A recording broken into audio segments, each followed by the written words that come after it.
Reka tubaramutse tuvuga ati bwakeye canke mwiriwe bivanye naho muherereye canke n'amasaha muriko murabira kino video. Novuga ati neza na neza iki ni ikiganiro gica kuri KP1, ikiganiro citwa ngo imbuto itewe n'imera. Nurukundo mu bantu, nukwerekana urukundo mu bantu haba mu Burundi cankwe muri Afrika canke kw'isi yose.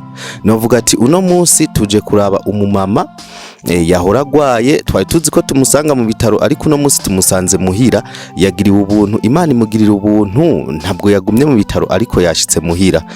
Tuje novuga ngo kumugendera aho tuje ku butumire umukunzi wacu cyangwa umukunzi wanyu yitwa KP1 ari mu gihugu ca Amerika, aho aje gufasha uno muntu. Yumvise akamo bamutera amubwira ati harihi umumama agwariye mu bitaro yabuze amafaranga yo kuriha, reka kumbure tumuramutse hanyuma bidondore ibindi turabandanya tubiyaga neza nkuko kumbure munza kumva ino nkuru agomba tuganirire y'ukuntu yaciye mu ngorane zo kugwara. Reka tubaramutse.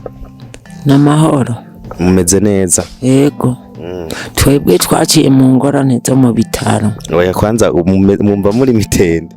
Oya imitende irikiraza buke mugabo twaciye mu ngorane tuja kwa muganga. None mwitwa bande? Nitwa Katarina Nahimana. Uba ku mutumba yuwe? Kanyovu. Ni muri province ye? Gitega. Commune? Giheta. Rero mwumvise aho turi, nibaza ko atavyo gusubiramwe, mwahumvise neza. Uno mu mama yahuye n'ikibazo gikomeye cyane, aho yasanze bari baramuroze. Yagiye kwa muganga akora vyinshi, aragira ibintu vyinshi bitandukanye ariko biranka. Hariho umuhungu wiwe ari mu mugwi witwa ngo imbuto itewe n'imera. Mugiye kuri KP1 mukandika imbuto itewe n'imera muca mubibona, aho ari ibintu bikomeye cyane. Novuga ati barakina amakomedie, bagakinisha abanyagihugu basanzwe, bakaraba ninda afise umutima w'urukundo. KP aravuga ati ndafise na projet yo gufasha abantu baba bagowe, abantu baba bari mu bitaro baba babuze amahera bariha, abantu baba bagifise ingorane zitandukanye, ariko uko ashoboye, uko Imana imushoboza akagira icyo akoze. N'uwundi yoshigikira nawe akavuga ati KP ndagushigikiye, nanje ndifatanije nawe kugira tuze gushikira uwo muntu agwaye, arahawe kaze. Reka rero kumbure no mu mama tumaze vyagenze gute? Jewe nukuri maze kuva mu bitaro vyanse ko bamvura abaganga, naciye nsanga ngwaye ivyo mu Kirundi. Nsanga banteye amabuye. Baguteye amabuye bayatera ku nzu canke vyagenda gute? Mu mubiri wanje, mu menyo, amenyo nta n'ikintu na kimwe ubu ngihekenya. Ubu bariko barankoranya bibuye. Ibindi abifese mu ibibuye bereka ahantu hariya, bereke kuri hariya abantu bari hagira gutya bamere nk'ababiragira gutya fresh, babirabe neza hariya. Murabona no mabuye? Nana aya mabuye uvuze ngo byagenze gute? Babishize mu menyo ngoma nivuza ngo aya menyo sanga banteye ibibuye mu menyo. Igihe bayagutera aya mabuye ntiwabibonye? Oya ntavyo nabonye, nagoma nivuza ngo namenyo ngomba kwikuza, casanga nibibuye bamaze kuntera. None umaze gushika kwa muganga bakubwiye gute? Barampaye imiti ndanwa, iyo miti ndayinyoye bikanka nkatera njika umusazi, mpava ni mu nkontorore ntahe muhira. Ntaje muhira, nshitse muhira niho naca niga ubwenge nti je ngomba ngende mbaze umuntu araho. Ndamubajije araza aca tangura kumbatagura ibibuye mu menyo bicanganye n'amacupa. None uwobona no mabuye abantu uraza abantu baragoye, uwobona no ntibabibaza ngo ibi bintu n'ubwescro wagize, urafise ivyabo navyo ngaha kwaka gatumba byoshobora kwemeza yuko ayo no mabuye bayakuye muri wewe? Je mfise ivyemeza vy'abana kubera babonye ingene ayo mabuye bayankura, kandi bari bambujije bati ntiwikuza amenyo, ati banza urindire. None umuntu yagukuye no mabuye we warahari? Ariho. Yayakujiki yakuye gute? Urumva afise umuti, kandi uwo muti niwe yawashe yawutumye umwana wiwanje aza kuwaha mu mwonga, arawusekuye aca ndasago ngaha nyene mu misaya y'amenyo, anjizo ndasago niho yaca atangura kumbatagura ya mabuye, ntangura kuronka gahengwe nari nabuze agahengwe. None kwa gatumba kanyu barazi yuko by'ukuri uburozi nk'ubu bubaho, hamwe naho wobwira abantu ati uburozi kwa gatumba burabaho bovyemeza? Egome abantu bo ngaho iwacu kuri aka gatumba barazi ko baterana ibi bibuye, narabiberetse no kubibereka bamaze kubinkurira. Warabitwaye kwa nyumba kumwe nawe ko mukuru w'agatumba? Nabitwa navyeretse ababanyi nyene tubana nteraba ivyari binyishe muri ya menyo ngibi nibibuye. None novuga ati nkibi uri kurabivuga nyumba kumi canke umukuru w'agatumba yibonye ntava yibaza ko ari ugushikuza, ari kugira wambika ibara abantu bo kwa gatumba? Oyaye abantu bini wacu kuri umusozi ku mutumba wa Bihororo barazi ko aya mabuye bayatera ntibayatejewe jenyene. Reka kumbure tuzotohoza neza tubaza abandi twumvize yuko bino bintu byo bibaho, atobara amabuye wowe wagiye kuzana mu monga. Turabona hari mu menga n'ikintu c'igicupa ico caje gute? Ikica bakinkuye nyene mu menyo aha munsi ya menyo aha cyantera umusonga nkaca mfata ikintu zigisaka nkuko. Jewe rero akibatamuye naciye nsanga ari icupa cyambwira ati he harimwo n'igicupa. Wowe mbe urizera Imana? Je ndayizera. Wizera Imana iyihe? Wizera Imana ya Muhammad, wizera Imana Yesu Kristo, wizera Imana Yesu Kristo? Vuga isengesho rimusengera abantu bazi basubire kukuroga. Ijambo rimwe gusa woshobora kuvuga kugira ntibazi basubire kukuroga. Je ndabasengera ntibahinduke bareke kudutera aya mabuye kuko si jeje nyene bayatera beshi. Mwizina rya Yesu. Mwizina rya Yesu. Vuga ati amen. Amen. So nibaza yuko muvyumvise, murumva ko bitoroshe, murumva yuko babaroga amabuye, yani ibintu biti amabuye niyo baturoga nukuri nibi bicupa ibi. Murumva ko ari ibintu bitoroshe.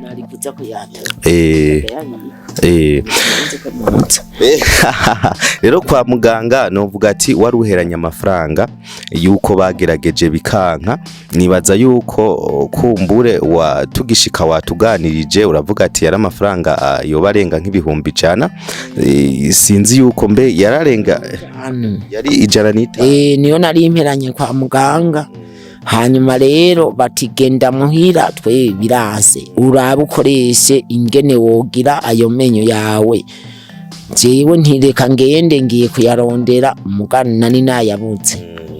Twe rero wagiriye ubuntu uno munsi hari umuntu umuhungu wawe kubera nakubwiye ari muri igikino citwa ng'imbuto tewe n'iyimera. Umutipa asanzwe kumbure afasha mu ico gikino yarumvise umuhungu Bamuteye akama aravuga ati mama kumbure ararembye agomba apfe yabuze amahera ari ha mu bitaro, aravuga ati reka ndamuterera ibihumbi 100. Kubw'ivyo acavuga ati reka ivyo bihumbi 100 ndabimuterere turabe ko yova mu bitaro ashobore kuja muhira afasha abana. Sinzi imisi wamaze mu bitaro mugatwe twari tuzi ko tugusanga mu bitaro ariko tugusanze muhira, ariko ico tuzi cyo nuko wateye akama umuhungu wawe nawe nta mahera afise aca yikora kuwo afasha kumbure bafashanya kugira ngo amufashe nawe akine comedy, hanyuma nawe amufashe nawe amufashe kugira ateze impano yiwe imbere. Rero novuga ngo yazanye ivyo bihumbi 100 kugira bigufashe. We uyumva gute? Jewe numva kanyamuneza mugabo naho Tanzania 105 banciye ntaco ayo yandi tuzoyarondera mu nyuma mugambanje kuba ndacururimi. Araguhaye 100 ayo yandi senkana azoboneka. Mvuga nimero yawe ubundi yoba yumva ayoronka yo 50 azoce nawe agira icakoze, kuko abagira neza mwisi ni benshi. Hari abarundi bagira neza, hari abantu buhanze bagira neza. Novuga ati abagira neza ni benshi cyane. Hariho umuntu urabona ahantu tuje, murabona namwebwe murabona aho twicaye, murabona aho twicaye ku karago, murabona ko nibiki ibihumbi 105 byo mugora kuronka, ariko hariho abantu benshi bashobora kuvuga ati reka tumufashe. Vuga ka nimero ka telefone, mbo urakoresha telefone? Abakobwa biwanje nibo bafise izo nomero za telefone je ntamfise. Nta nimwe wabuze ku mutwe? jewe nje rimwe umuntu. Reka turaza kubabaza tuzoyishirako kumbure kuri video uri koca naho twoca aho uraho afise telefone yoca babwira inomero ziwe muzoheze muce mundungikira utotundi 50 ce ndiha muri muntu ze kwa muganga. Mana nje urumva je ndakora nk'ubu urumva naje ngaha naje kukurondera kugira ntange ubwo butumwa bampaye jewe igikorwa nkora ni ikinyene iyo bampaye ndashikana ariko nibyashika bakazana sawa nibitashika ndumva kagurube hariya kariko karavuga uzugurisha kukagurube urabe ko woriya. Ego me ninabona mpebuye ko mundungikira nzoca ngurisha akagurube canke ngurishe agahene ngira nzoronka 50 mpeze ndihe umuntu ze kwa muganga. Mugabo rero ni wagurisha ku gahene ikibazo kihari akagatenge uzoshusiga ukabura ntuzosubira kuronka agatege wambara. Oyaye abagira neza bazoheza bamfashe basubira guha kandi gahene akandi gahene ce ndonderamwo ako kandi gatenge niya nambaye canke ugurisha akagurube urumva udutegura ngaha hejuru duheze ntuzosubira kuronka inzi zocigupomokera. Oya nzo kwambaza abagira neza bama bafashije abantu bazoce bansakarira akazu kubera ndi umupfakazi. Okay, mwavyumvise rero nibaze yuko kumbura tokwirirwa aragurisha ako gahena zakagurisha aruko kumbura ashaka gushira udutegura ku kazu kiwe turaza kuherekana iyo nzu hanyuma kumbure naka kagurube mumva kariko karavuga nako nyene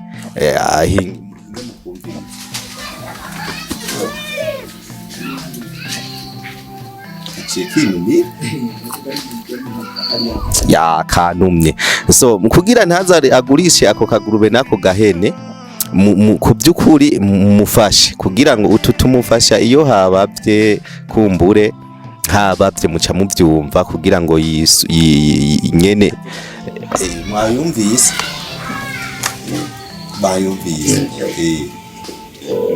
nutwo rero kugira ngo kumbure utwo ntaza tugurishe tuze tugume tumuremeshereza ngaha mu rugo agize akagorane tuze tumufashe akagorane kari bizarre mugawe uri kuranyumva umufashe uno mu mama twamushitseko kumbure kugira tuze kumufasha ari gushobora kugurisha iyo ngurube canke iyo ni kubera uwo mwana wiwe yavuze ati ndabona ko atakigenda reka kumbure tumutabarize turabe ko bigenda neza. So turi ku musozo turiko turarangiza eske uwo muhungu wawe yagiyemwo utumye dushika ngaha kugira tugufashe akajambo wovuga ko uwo mugwi ni nkaka jewe akajambo no sabira uwo mugwi nyene washikiriye ngaha urimo n'uwo muhungu wanje no saba yuko boguma babandanya iki gikorwa cyo gufasha abakene abapfakazi n'imfuvyi nta kinini mbe ujya mwana ingo ngaha wamwe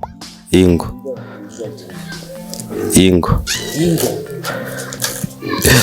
uyu mwana mbe yitwa gute ingo ngaha egera ngaha hagarara ngaha wewe witwa nde?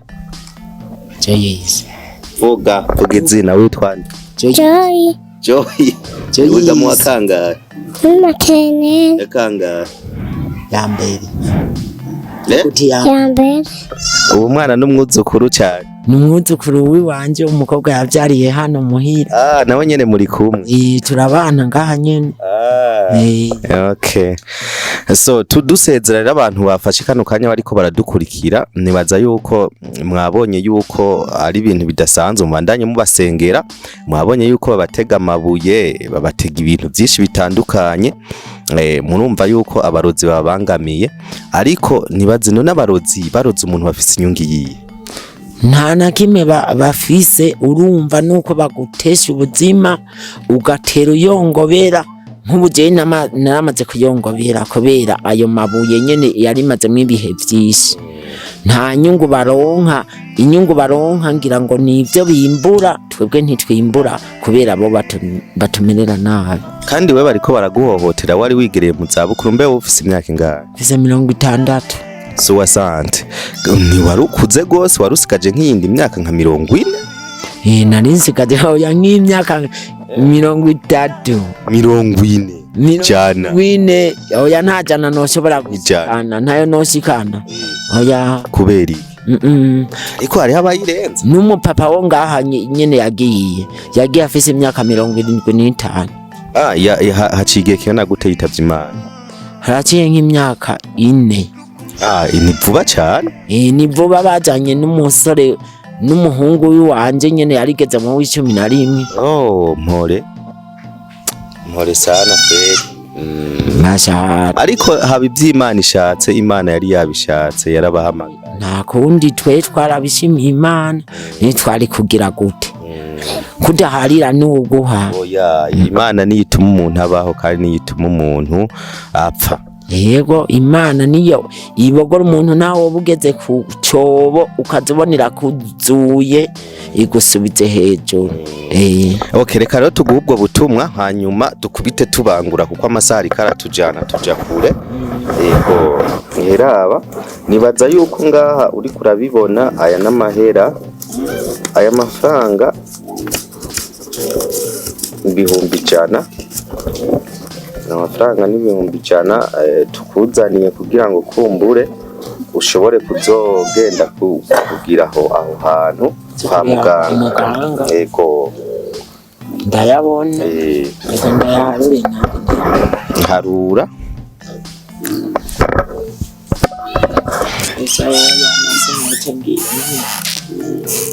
nayi wawe. Yego nayabonye ko arayi wanje ngabuca ndayaha muganga.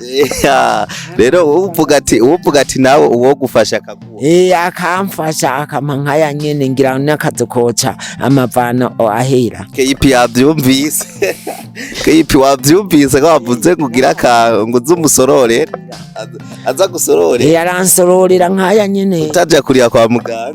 Ntaza kuriha kwa muganga nceno nsakara kazu kubera nabuze umugira neza yonshira kutubara.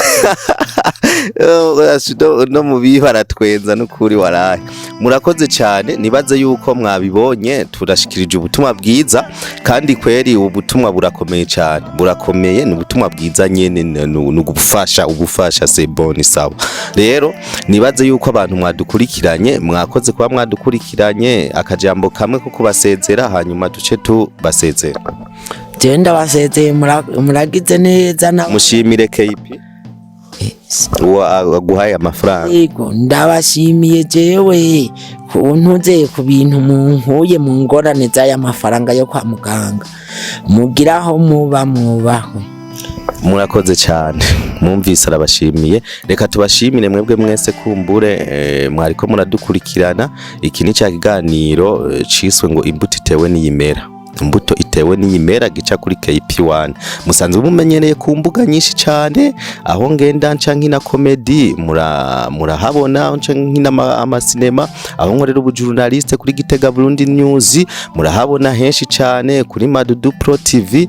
Musanzwe mwari mumenyereye no mu kiganiro citwa ku gatumba iwacu naco nyene tuguma twagiye ibiganiro birahanahana. Ubu twaje ngo imbuto itewe n'iyimera ejo tuzoba turi ku gatumbi wacu ariko ubu twatumwe na KP1 kugira ngo tuze gufasha uno mumama. Mwakoze mwe mwadukurikiranye Imana ibaha umugisha mubandanye mumererwa neza abari mu Burundi n'abari hanze. Mwakoze kugudutega amatwi navuga ngo Imana ibaha umugisha Imana ibaha umugisha utagabanije kugira ngo mubandanye mutera imbere. Thanks sana Imana ibahezagire. Merci.